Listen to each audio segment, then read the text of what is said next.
आप देख रहे हैं विदर्भ समाचार, आवाज विदर्भ की। नमस्कार, विदर्भ समाचार में मैं नेहा आप सभी का स्वागत करती हूँ। बढ़ते हैं आज की कुछ खास खबरों की ओर। सार्वजनिक शिव महापुराण प्रेमी संगठन बल्लारपुर द्वारा 3 से 10 जनवरी तक श्री राम मंदिर देवस्थान पावर हाउस रोड बीसापुर में काशी श्री शिव महापुराण कथा का आयोजन किया गया है, जिसकी जोरदार तैयारियां शुरू होने की जानकारी कथा के मुख्य यजमान रोहित नागेंद्र सिंह तथा कौशल सिंह ने राम मंदिर में आयोजित पत्रकार परिषद में दी। उन्होंने बताया कि बल्लारपुर में शिव महापुराण प्रेमियों की संख्या बहुत है। इसके पूर्व 2 बार महाशिव पुराण कथा हो चुकी है, यह तीसरी कथा होने जा रही है। राघवेंद्र दास महाराज अपनी सुमधुर वाणी से संगीत में कथा का रसपान कराएंगे। कथा के मुख्य आकर्षण विविध देवी देवताओं के आकर्षण झांकियां रहेगी। 3 जनवरी को शिवनगर वार्ड स्थित संतोषी माता मंदिर से सुबह 10 बजे भव्य सनातन कलश यात्रा निकलेगी, जिसके पावर हाउस राम मंदिर जाने पर कथा का आरंभ होगा। 10 जनवरी को हवन पश्चात महाप्रसाद का वितरण किया जाएगा। श्रद्धालुओं से पूरी कथा का लाभ लेने का अनुरोध आयोजकों ने किया है। शिव महापुराण की कथा कब से कर रहे हैं आप? ये हम 3 जनवरी 2026 से 10 जनवरी 2026 तक ये काशी श्री शिव महापुराण है। ये भगवान भोलेनाथ काशी विश्वनाथ की कृपा से ये बड़े सौभाग्य की बात है अपने क्षेत्र बल्लारसा वासियों के लिए, बीसापुर चंद्रपुर जिला के लिए सौभाग्य की बात है, जो इस बार जो 5 वर्ष से लगातार चली आ रही कथा इस बार काशी शिव महापुराण। सभी मैं भक्तों से आग्रह करता हूँ कि सभी भक्त बल्लारसा वासी इत्यादि शास्त्री रजूरा कोठारी आपके बीसापुर चंद्रपुर जहाँ तक भी खबर के माध्यम से ये वीडियो जा रही है, सभी से आग्रह करूँगा आप लोग ज़्यादा से ज़्यादा संख्या में आइए और कथा का लाभ लीजिए। कथा की विशेषता क्या है? कथा की विशेषता ये है कि लिखा है कि ये मानवा पाप कृतस्तु सर्वदा सदा दुराचार रता विमर्गः क्रोध अग्नि दग्धा कुटिलश्च कामिना सप्ताह अज्ञेन कलौ पुनन्तिते।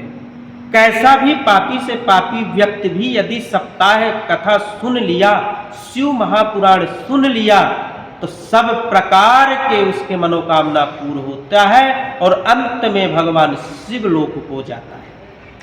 आप शिव महापुराण ही क्यों सुनाने का?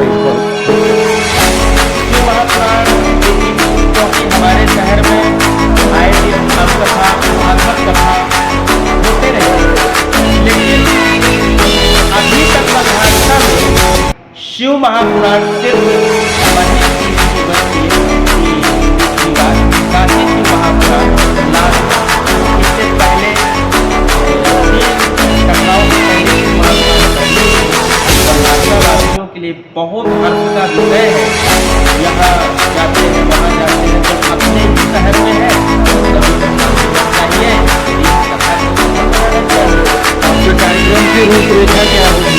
हमारे कार्यक्रम की रूपरेखा होगी कि 3 तारीख को मंगल कलश उठाए जाएंगे सुबह 10 बजे, जो कि पावर हाउस स्थान पर आएंगे और इसके बाद मंगल कलश की पूजा कथा प्रारंभ होगी। दूसरे दिन 4 तारीख को कथा होगी गुजरात की महिला हिंदू और चंचला की कथा और महिला। 5 तारीख को फिर होगी सती चरित्र और भगवान शंकर की विवाह जो होगा वो होगा 6 तारीख को।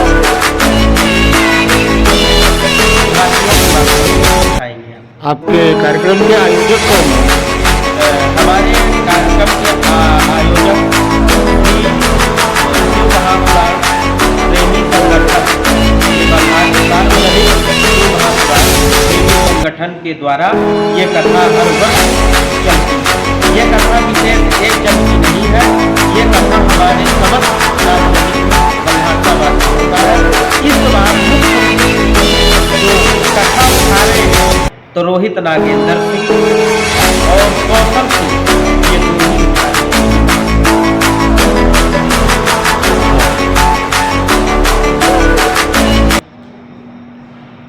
विधायक सुधीर मुनगंटीवार के प्रयासों से चंद्रपुर और पूरे यवतमाल के कपास किसानों को बड़ी राहत मिली है। विधायक मुनगंटीवार ने कपास खरीद की सीमा को पिछले वर्ष की तरह ही बरकरार रखने की लगातार मांग की थी। तदनुसार सरकार ने इस सीमा को 2368 किलोग्राम प्रति हेक्टेयर पर बरकरार रखने का आदेश जारी किया है।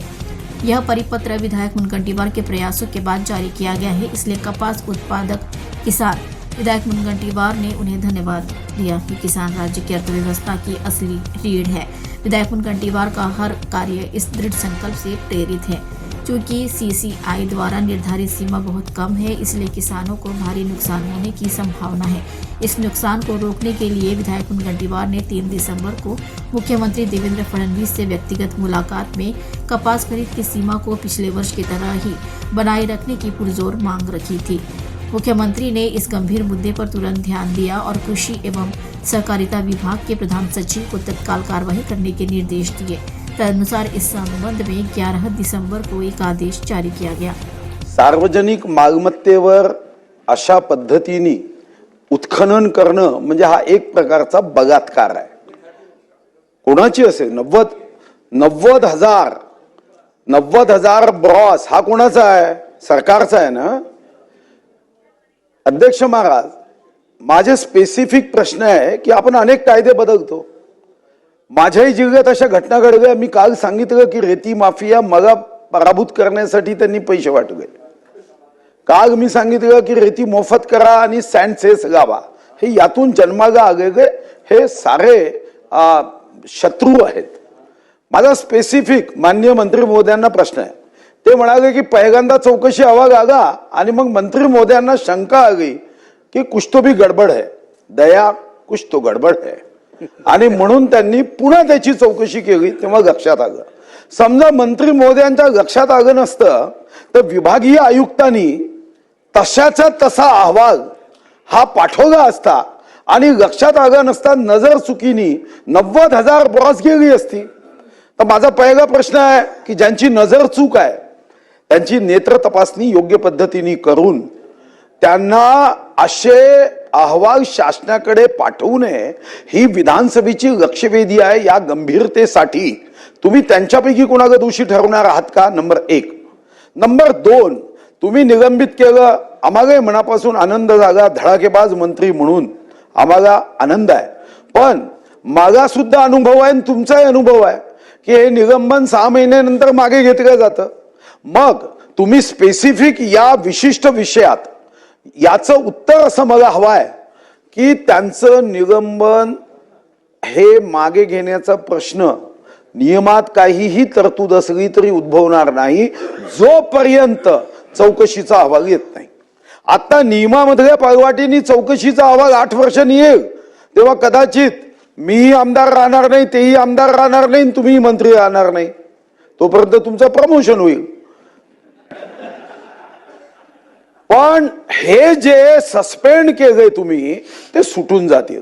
म्हणून स्पेसिफिक 6 महिन्यात 8 महिन्यात त्याची चौकशी करून कोणत्याही परिस्थितीत कायद्यात काहीही तरतूद असली तरी या कायदे मंडळात तुम्ही आश्वासन द्या की त्यांचं निलंबन मागे घेतलं जाणार नाही। माननीय अध्यक्ष महोदय, काही उच्च न्यायालय काही सर्वोच्च न्यायालयाचे निर्देश आहे की एखाद्या व्यक्तीला सस्पेंड किती दिवस ठेवायचं। पण सुधीर भाऊ, यामध्ये एक मार्ग असा आहे, आपला या ठिकाणी आपला प्रश्न बरोबर आहे कारण मोठं प्रकरण आहे। त्यामुळं एक मात्र करता येतं की आपण जे विभागीय आयुक्त आणि जिल्हाधिकाऱ्यांनी अशी पहिली चौकशीचा रिपोर्ट असा का पाठवला आणि आता आम्ही लक्ष टाकल्यावर हा रिपोर्ट का आला याची तर आम्ही चीफ सेक्रेटरी मार्फत चौकशी करणार आहोत। विभागीय आयुक्त आणि कलेक्टरनी का त्या ठिकाणी असे चुकीचे रिपोर्ट पाठवले। दुसरा महत्त्वाचा या ठिकाणी प्रश्न आहे की आपल्या हातात हे आहे की 3 महिन्याच्या आत जे आता सस्पेन्शन जे झालं यांचं आणि त्या जो या ठिकाणी खानपट्टा मालक होता यांचं जे काही आता इतकं मोठं उत्खनन झालं आहे त्यामुळं काही ना काही तर संबंध आहेत आणि त्यामुळं मी नक्की सांगेल की 3 महिन्यामध्ये या प्रकरणाची विभागीय चौकशी पूर्ण करू आणि विभागीय चौकशी पूर्ण करून जे दोषी नसतील त्याबद्दल काय वेगळा निर्णय करायचा, पण जे दोषी असतील त्यावर मात्र या शासनामध्ये जे काही आपल्याकडे कायदे आहेत या कायद्यातली सर्वात मोठी तरतूद वापरून आपण यावर कारवाई करू. खबरों में बस आज इतना ही. ताजा खबरों के लिए देखते रहिए विदर्भ समाचार. तब तक के लिए नमस्कार.